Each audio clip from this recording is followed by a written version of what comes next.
네, 이어서 3교시 수업 시작하도록 하겠습니다. 저희가 많은 사회복지 기관들 중에서 대표적인 기관들을 저희가 공부를 하고 있고요. 이 기관들이 우리 주변에서도 흔히 볼 수 있고요. 만약에, 여러분들이 관심을 좀 가지시면요. 예, 관심을 가지시면 흔히 볼 수 있고요.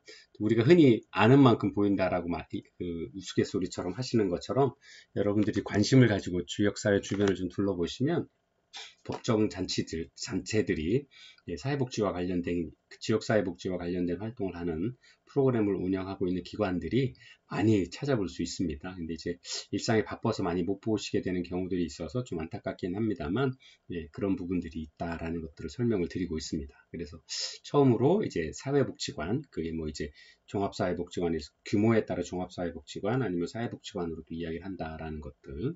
그럼 두 번째가 이제 저희가 사회복지협의회에 대해서 공부를 하고 있습니다. 자, 사회복지협의회라고 하면 크게 외국의 역사에서도 찾아볼 수 있을 것 같습니다. 저희가 그 지역사회복지와 관련된 역사적 흐름들을 영국과 또 미국, 그다음에 일본, 그다음에 우리나라의 역사를 한번 보았다라는 걸 공부를 해오셨는데요. 사회복지협의회는 사회복지사업법에 의거해서 설립된 사회복지의 공익법인 단체입니다. 그래서 민간 사회복지의 증진을 위한 협의 조정, 또 정책 개발, 또 조사 연구, 교육 훈련, 그리고 자원봉사 활동의 진흥, 또 사회복지와 관련된 정보화 사업, 또 사회적 취약계층을 위한 사업 수행 등을 통해서 사회복지의 발전과 증진을 기여하고자 하는 그런 단체들, 법적 단체들의 모임이다라고 이렇게 공식적인 어떤 법에 의한 공익법인으로 우리나라에서는 위치를 하고 있습니다. 자, 이 예들을 보면 우리가 보통 계속 말씀드립니다만 지역사회복지 실천에 있어서 커뮤니티의 조직화, 커뮤니티 조직화, 그다음 커뮤니티 개발, 그다음 커뮤니티 행동, 또 뭐 커뮤니티 뭐 자치 아니면 또 플랜 뭐 이렇게 이야기를 많이 하고 있다라는 걸 공부를 해왔는데요. 이런 실천 가운데에서 사회복지협의회는 우리가 이야기하는 공익법인으로서는 진짜 그 커뮤니티 조직화에 하는 가장 큰 역할들 중에 하나다. 대표적인 조직화에 의한 큰 대표적인 기관이다라고 설명을 드릴 수 있을 것 같습니다.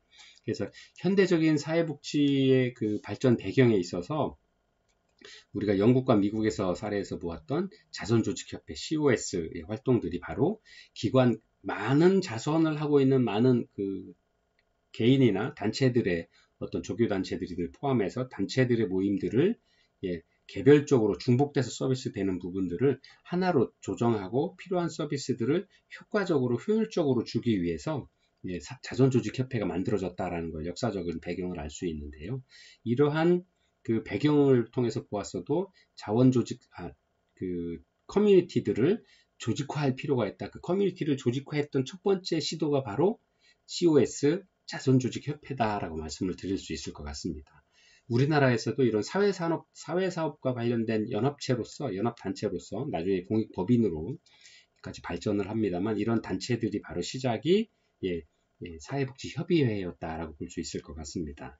그래서 이러한 기관들의 모임들이 바로 영국의 COS와 같은 자소조직협회와 같은 어떤 기관들의 역할들, 또 그 사회복지협의회 기관 간의 역할, 또 지역사회에 꼭 필요한 서비스들을 조사하고 서비스가 중복되지 않도록, 그 다음에 그 서비스 대상자에게도 필요한 서비스가 제공될 수 있도록, 즉 서비스의 효과성을 높이기 위한, 그 다음에 지역사회 자본을 최대한 효율적으로 사용하기 위한, 효과적으로 사용하기 위한 어떤 방법들로 지역사회 조직화에 대한 어떤 개념들이 발전이 되어 왔고요. 이 지역사회 조직화의 개념에서 가장 최근까지 큰 역할들을 하고 있는 게 외국의 사례에서는 COS 아니면 우리나라에서는 대표적인 사회복지협의회가 그런 일들을 해오고 있다라고 이렇게 설명을 드릴 수 있을 것 같습니다. 그래서 다시 한번 말씀드리면 바로 이러한 사회복지협의회에서 주 업무가 그래서 사회복지 증진을 위한 협의와 조정이 그 첫 번째로 운영을 하는 목적으로 공표가 되어 있습니다. 그 다음에 사회복지 서비스 정책 개발, 조사 연구, 교육 훈련, 자원봉사 활동의 진흥, 정보화 사업, 사회적 취약계층을 위한 사업 수행 등 이러한 것들을 맨 앞에 바로 서비스 사회복지 증진을 위한 협의 조정이 첫 번째 역할들로 나와 있게 되는 거죠. 그래서 그런 의미에서 보면 외국 사례에서의 자선주의 협회의 발전과 설립과 발전 배경, 발전 방향들, 우리나라에서의 사회복지협의회의 설립과 발전 배경들이 어떤 동일한 어떤 흐름들을 보이고 있다. 그런 의미에서 지역사회 조직화의 어떤 큰 역할들을 우리나라에서 해오고 있다. 이렇게 설명을 드릴 수가 있을 것 같습니다. 자, 그러면 우리나라 사회복지협의회의 역사와 어떤 기능들, 또 법적 근거, 뭐 이런 부분들을 세세하게 한번 같이 공부를 하면서 우리 지역사회에서의 사회복지협의회들이 어떤 역할들을 하고 있는지 한번 공부해 보도록 하겠습니다. 참, 여러분들은 지역사회, 천안시에 사회복지협의회가 있다는 걸 아시나요? 요즘에 이제 뭐 지역사회보장협의체라든가 아니면 관에서 만들고 있는 어떤 여러 가지 하고 있습니다만 사회복지협의회는 관에서 주도했 공익법인이긴 하지만 첫 시작이 관에서 주도한 게 아니고 정부에서 주도한 것이 아니라 일제시대 때부터 이어져 왔던 역사적으로는 흐름들은 있고요. 그 다음에 이제 독립된 후에 1952년에서부터는 사회복지 단체끼리 모여서 지역사회에서 모여서 자발적으로 민간이 중심이 된 어떤 협의회로 시작을 했다라는 게 우리나라에서 아주 큰 의미를 가지고 있을 수 있다 하겠습니다. 자, 사회복지협의회의 역사를 좀 보게 되면요.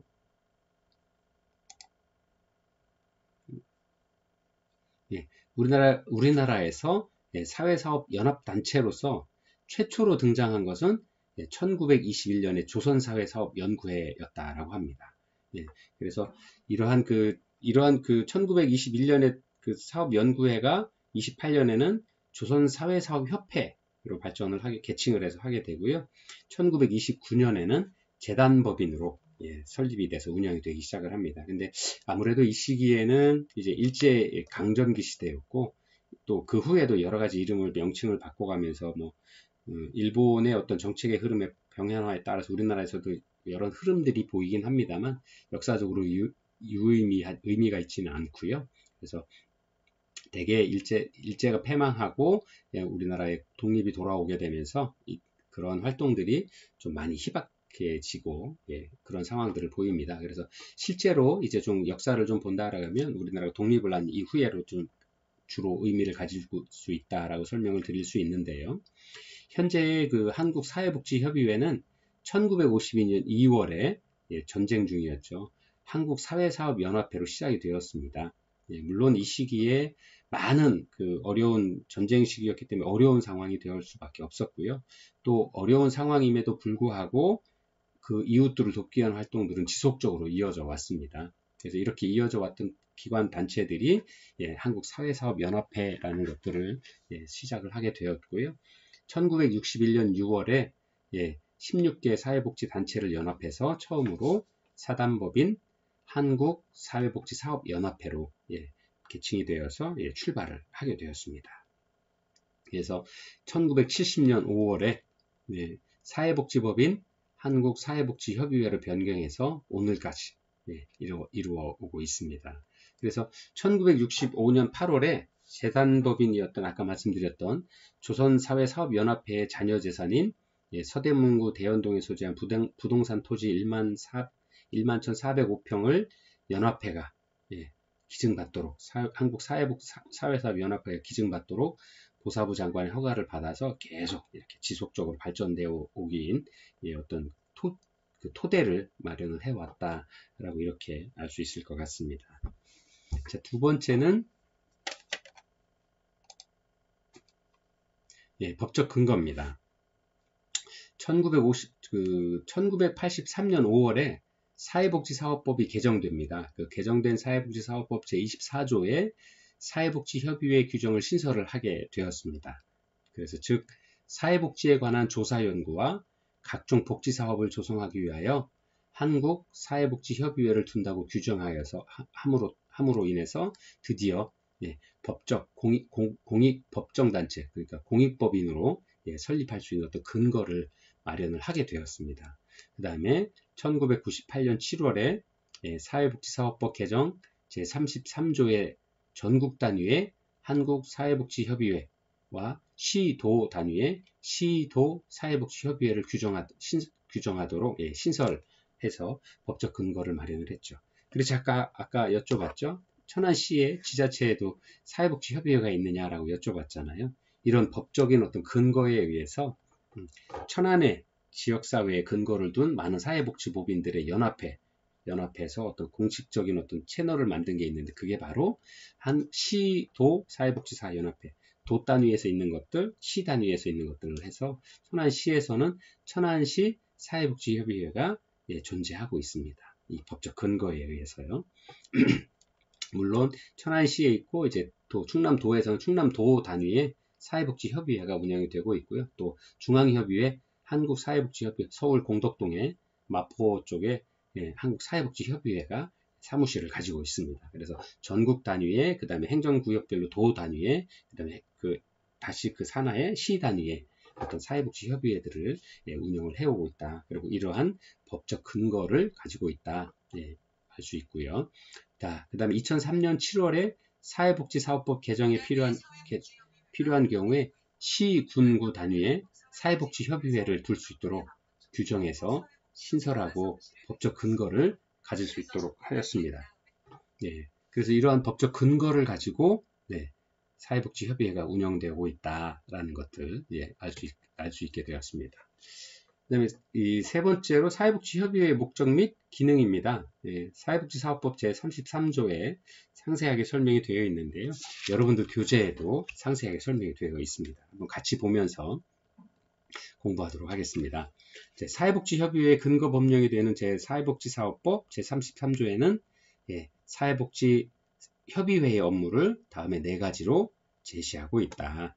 첫째, 사회복지에 관한 조사, 연구 및 정책을 건의하는 것. 두 번째가 사회복지 관련 기관, 단체 간의 연계와 협력, 그리고 조정을 하는 것. 그 다음에 세 번째가 사회복지 소외계층을 발굴하고 민간 사회복지 자원과 연계하고 협력하는 일. 그 다음에 마지막으로 네 번째가 대통령령으로서 정하는 사회복지 사업을 조성하는 업무. 이렇게 4가지로 규정을 하고 있습니다. 근데 여기서 그러면 저희가 좀 궁금해지죠. 마지막 여기 4번째, 대통령령으로 정하는 사회복지 사업의 조성에 어떤 일들이 있는지, 그런 것들은 규정은 사회복지사업법 시행령 제12조에 제시하고 있는데요. 여러분들 교재에 잘 표현이 되어 339페이지 아래쪽에 나와 있습니다. 첫 번째, 사회복지에 관한 교육과 훈련. 두 번째, 사회복지에 관한 자료 수집 및 간행물의 발간. 그 다음에 세 번째가 사회복지에 관한 계몽 및 홍보. 그 다음에 네 번째가 자원봉사 활동의 진흥. 그 다음에 다섯 번째, 사회복지 사업에 관한 기부문화의 조성. 그 다음에 여섯 번째, 사회복지 사업에 종사하는 사람의 교육 훈련과 복지 증진. 그 다음에 일곱 번째, 사회복지에 관한 학술 도입과 국제 사회복지 단체와의 교류. 여덟 번째, 보건복지부 장관의 위탁하는 사회복지에 관한 업무. 그 다음에 아홉 번째가 시도지사 및 중앙협의회가 위탁하는 사회복지에 관한 업무. 또 열 번째가 시도지사, 시장, 군수, 구청장, 중앙협의회 및 시도협의회가 위탁하는 사회복지에 관한 업무. 또 그 밖에 중앙협의회, 시도협의회, 시군구협의회의 목적 달성이 필요하여 각각의 장관이 정하는 사항, 이렇게 이야기를 하고 있습니다. 그래서 이렇게 대통령으로 정하는 사회복지 사업의 조성에 필요한 어떤 그 사회복 일들에 대해서 사회복지협의회가 이런 어떤 업무를 하도록 이렇게 법적으로 규정을 하고 있습니다. 자, 그럼 조직 현황도 한번 같이 보도록 할까요? 자, 이러한 많은 업무를 하고 있는 사회복지기관 간의 연합체인 사회복지협의회가 어떤 조직을 갖추고 있느냐? 사회복지협의회는 크게 6개의 회원그룹으로 구성이 되어 있습니다. 또 첫 번째가 개인이고요. 또 시도협의회, 그 다음에 각종 사회복지와 관련된 직능단체, 그 다음에 네 번째가 전국 규모의 단체들, 그 다음에 보건의료에 관한 단체들, 그 다음에 경제, 언론, 종교에 관한 단체들, 이렇게 6개의 회원그룹으로 크게 구성을 하고 있습니다. 그래서 그 시도 사회복지협의회가 2020년 2월 기준으로 총 17개, 광역시도, 그 다음에 도 단위의 협의회를 총 17개가 있다라고 설명을 하는 거고요. 또 이 산하의 도 밑에 행정구역상의 시, 군, 구 사회복지협의회가 2020년 2월 기준으로 약 132개의 사회복지협의회를 구성해서 조직 현황을 갖추고 있다라고 설명드리고요. 그 다음에 이 기준을 좀 보면 우리나라 2018년 7월 기준으로 전국의 기초자치단체가 약 226개가 넘고 있는데요. 그 기준으로 보면 약 226개소 중에서 132개소가 사회복지협의회를 운영을 하고 있는 걸로 보여서 약 지자체, 기초자치단체의 절반 이상에는 사회복지협의회가 구성되어서 운영되고 있다라는 것을 알 수 있습니다. 그래서 여러분들 그 교재 표 342페이지 또 표 10-3에 한국사회복지협의회의 회원 자격들이 설명이 되어 있습니다. 아까 그 협의회 그룹이 6개 그룹으로 개인, 시도협의체, 또 산하직능단체, 전국 규모의 단체, 보건의료와 또 경제언론, 종교에 관한 단체들이 있다라고 그랬는데요. 그러한 기관들의 자격들이 설명이 되어 있습니다. 한번 같이 보도록 할까요? 회원 단체 개인의 자격은 시, 도, 사회복지협의회장이 협의회의 회원으로 자격 가입을 할 수 있습니다. 단체나 개인으로. 그 다음에 두 번째 자격은 사회복지법인 및 사회복지사업과 관련 있는 비영리법인의 대표자. 그 다음에 세 번째가 경제, 언론, 종교, 법조, 문화, 또 보건의료계 등을 대표하는 자. 그 다음에 마지막 기타 사회복지사업 수행에 필요하다고 인정되어서 회장이 추천하는 자. 이런 분이 회원으로서의 단체나 회원단체로 또는 개인으로서 자격을 갖출 수 있고요. 순수하게 개인으로서 사회복지협의회에 회원이 되려고 하면 전직 또는 현직 정무직 공무원인 자, 또 두 번째 전직 또는 현직 국회의원인 자, 또 세 번째 경제단체 및 100인 이상 상시고용 기업체의 대표자, 또 네 번째 공인된 대학의 부교수 이상의 직에 있는 자로서 사회복지 발전에 공헌을 할 수 있는 자, 또 다섯 번째로 행정기관의 4급 이상의 공무원으로서 사회복지 관련 업무에 5년 이상 재직한 자, 그 다음에 사회복지 사업에 20년 이상 실무 경험을 갖춘 자, 그 다음에 경제인, 언론인, 종교인, 예술인, 체육인, 문인, 보건의료인, 또 그 밖에 이 회의 발전에 기여할 수 있다고 인정하여 회장이 추천하는 자, 바로 이러한 자격 기준을 둠으로써 이제 사회복지협의회가 이제 전국 단위에 우리나라 전체에서 하고 있는 사회복지법인에서 해야 될 사회복지기관의 대표자들이거나 아니면 그와 관련된 어떤 유사 업무를 해오셨던 분, 아니면 공직에 있으시면서 그런 사회복지직에서 근무를 오랫동안 해서 전문가로서 대외적인 인정을 받으시는 분들, 아니면 또 보건의료나 경제, 의료, 언론, 종교에서 이런 관련된 업무를 하셨던 많은 분들, 그래서 그런 분들을 회원으로 가입할 수 있는 자격들을 가지고 있습니다. 그래서 이러한 큰 단위의 어떤 기관으로서 어떤 활동들을 해오고 있다라는 것을 저희가 알 수 있습니다. 자, 그 다음에 이제 그 세 번째로 이어질 한번 조직도도 한번 같이 보도록 할까요? 그 사회복지협의회 조직도를 보게 되면 일단 총회, 회장단이 있고 여기까지를 이제 집행부라고 할 수 있겠죠. 그래서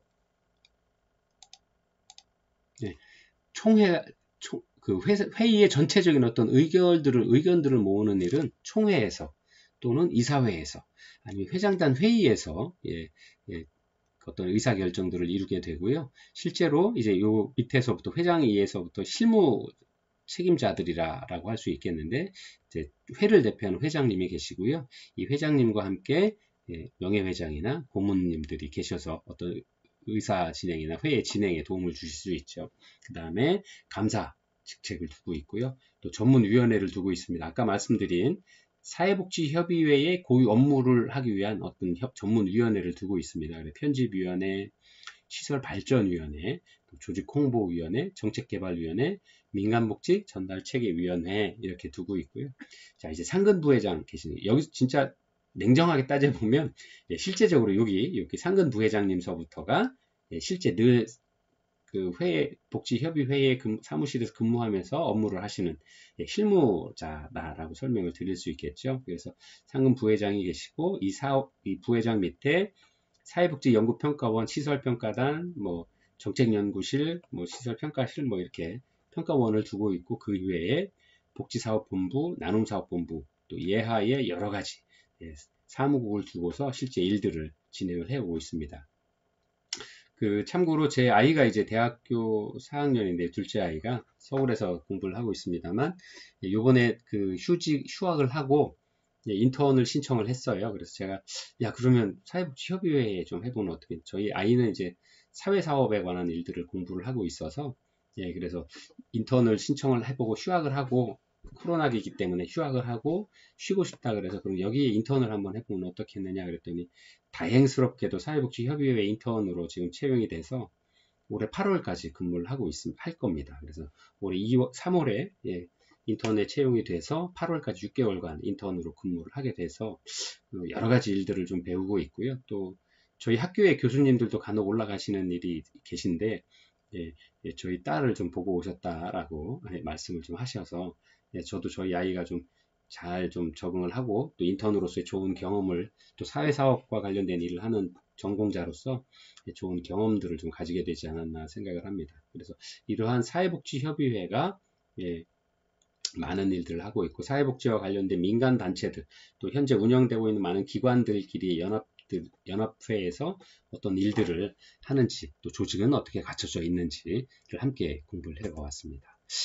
자, 그럼 이렇게 사회복지협의회가 운영이 되고 있고요. 공익법인으로서, 또 국가 공적 단체로서, 사회복지 단체로서 법적 근거를 가지고 활동을 하고 있는 이런 사회복지협의회가 앞으로 어떻게 더 발전해 나갈 수 있고, 또 어떤 일들을 좀 더 해야 되는지를 좀 연구를 좀 해보면요. 첫 번째가 사회복지협의회의 효율적인 네트워크 구축을 위하여 사회복지협의회의 활성화가 좀 더 선행이 되어야 된다라고 하는 겁니다. 실제 사회복지와 관련된 전공하시는 많은 분들도 기관을 운영하는 일에 좀 더 바쁘고, 아니면 프로그램들을 하는 현업의 업무에 좀 바쁘다 보니까 그러한 협의회의 좀 활성화에 좀 소홀히 하는 경우들이 많이 있고요. 또 도 단위의 사회복지협의회들도 많은 기관의 대표자분들이나 이런 분들이 참여해서 하는 일이다 보니까 또 바쁘신 분들이 또 자주 모이는 일도 좀 어렵고, 또 정기적인 회의나 뭐 어떤 그런 경우에만 좀 진행되는 경우들이 많아서, 그런 공식적인 자리를 제외하고라도 좀 수시로 만나서 네트워크 구축을 하고, 기관 간에 뭐 예를 들어서 아동, 아니면 또 노인, 아니면 학령기 아이들, 뭐 아니면 뭐 가족에 관한 어떤 활동들 하는 이런 많은 사회복지와 관련된 많은 분야에서 활동하고 있는 기관의 활성화나 네트워크가 좀 더 다양하게 좀 이루어지는 방법들을 좀 만들어줘야 되겠다 하는 게 첫 번째 과제로서 좀 이야기되는 부분들이 있고요. 두 번째가, 사회복지협의회는 지역 주민의 자원봉사자들을 적극적으로 이끌어낼 수 있도록 이러한 역할에 사회복지협의회가 좀 더 주도적인 역할들을 좀 해나갈 필요가 있다라는 것들입니다. 그래서 물론 자원봉사센터도 있고 그런 것들을 하는 법에 의한 여러 가지 기관들도 있습니다만, 그런 기관들과도 이 연계를 통해서라도 사회복지협의회가, 실제로는 사회복지 기관들이 굉장히 다양하게 운영이 되고 있고, 그 기관에서 자원봉사 활동들이 이루어지고 있기 때문에 주체인 우리 사회복지협의회가 그런 일들을 좀 더 많이 또 주도적으로 해 나가야 되겠다 하는 이 과제들을 가지고 있다라고 볼 수 있고요.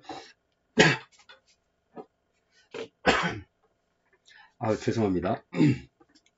또 세 번째가, 사회복지협의회는 민간 재원에 대한 확보를 독립적으로 할 수 있도록 좀 다각적인 방안들을, 실제로 협의회에서 하는 일들이 공익법인이고 국가의 법적 근거로서 보조금들을 많이 재정 보조를 받고 있습니다만, 더 많은 사업, 더 많은 사회복지와 관련된 어떤 업무들을 하기 위해서는 민간의 어떤 재원들을 확보할 수 있는 방안들을 좀 찾아볼 수 있어야 되겠다 하는 겁니다. 그 다음에 네 번째로는, 사회복지협의회가 지역사회에서 공익법인으로서 사회복지와 관련된 많은 역할들을 하고 있다는 것들을 인정을 받기 위해서는 독창적이고 지역사회의 특성, 해당 지역사회의 특색에 맞는 어떤 특화된 사업들, 즉 특화된 사업이라고 하는 건 지역사회, 지역 주민들의 어떤 아젠다나 이슈들 아니면 사회적인 욕구에 대해서 좀 민감하게 반응하고 민감하게 귀 기울여서 그러한 문제들을 해결하기 위한 어떤 사회복지 프로그램들을 좀 더 적극적으로 예, 좀 만들어서 개발하고 만들어서 실행해 나갈 수 있도록 현장에 적응될 수 있도록 하는 어떤 시범 사업들 같은 것에도 적극적으로 좀 참여해야 될 필요가 있다. 예, 말씀을 좀 드리고요. 마지막으로 5번째는 민관을 종합적으로 연계해서 지역복지를 구현하고자 하는 공동의 목표를 지닌 지역사회복지협의체와 협력관계 형성과 적절한 역할 분담들을 좀 해나가야 된다 하는 부분들입니다. 아까 말씀드렸죠. 사회복지협의회도 있고 지역사회보장협의체도 있고 복지협의체도 있고 그런 어떤 정책이나 법에 의해서 아니면 지자체의 장들이 바뀌면서 아니면 그런 그 관련 기관들이 많이 생겨나고 있습니다. 또 그런 기관들이 존재하고 있고요. 실제로. 자, 그렇다면 그런 것들이 따로 배척하거나 따로 이렇게 거리를 둘 것이 아니라 어차피 똑같은 사회복지와 관련된 지역사회복지에 관한 문제들을 같이 논의하고 발전 방안들을 모색하는 과정 테이블에 함께 참여할 수 있도록 그 다음에 우리도 사회복지협의회도 어떤 다른 복지협의체나 다른 기관 간의 어떤 연계에 민과 관이 함께 협의할 수 있는데 적극적으로 참여해서 협력 관계를 구축을 하고 또 적절한 이 역할 분담을 통해서 궁극적으로는 지역사회의 어떤 그 복지 정책들이나 프로그램들이 더 많이 활성화되고 또 이러한 프로그램들을 통해서 지역사회 주민들의 욕구가 더 많은 방법으로 다양하게 해결되고 참여할 수 있는 어떤 시간들이 그런 역할들을 좀 만들어내는데 더 적극적으로 활동을 해야 되겠다. 또 이러한 과정들을 통해서 사회복지협의회가 앞으로 좀 더 발전해 나갈 수 있는 또 그런 활동들을 한다라 그러면 사회복지협의회에 대한 어떤 국민들의 시각들, 지역사회 주민들의 시각들이 좀 더 긍정적으로 개선되어지지 않을까 이런 생각을 하면서 앞으로 사회복지협의회 향후 과제에 대해서도 함께 공부해 보았습니다. 자, 이렇게 해서 13주차 3교시까지 수업을 마치고요. 실제로는 여러분들 그 교재는 제 10장인데요. 이 10장을 앞으로도 남은 기관들의 여러 가지 기관들이 있습니다. 뭐 다문화 가족지원센터, 장애인복지관, 노인복지관, 또 기타 뭐 여러 기관들이 있는데 이런 기관들이 어떤 역할들을 하는지 또 우리 지역사회에서 흔히 이렇게 놓치고 나갈 수 있는 부분들인데 우리가 지역사회 복지 공부를 하면서 그런 기관들이 있고 또 그런 기관들이 어떻게 발전되어 왔다라는 것들을 이해를 하고 알 수 있다라 그러면 우리가 현장에서 아니면 뭐 사회복지가 아닌 다른 어떤 곳에서 일을 하고 계신다 해도 그런 문제가 있을 때 아니면 주변에 어떤 어려움들을 해소하는 분들이 계시다라 그러면 그런 문제를 해결하기 위해서 이러한 지역사회복지 기관들을 좀 소개해드리고 찾아갈 수 있도록 안내해드릴 수 있는 그런 어떤 시간이 되었으면 좋겠습니다. 그래서 좀 10장에 소개되고 있는 많은 기관들은 다음 시간까지도 함께 더 알아보고 함께 공부하는 시간을 갖도록 하겠습니다. 긴 시간 수고 많으셨습니다. 다음 주에 건강한 모습으로 다시 뵙도록 하겠습니다.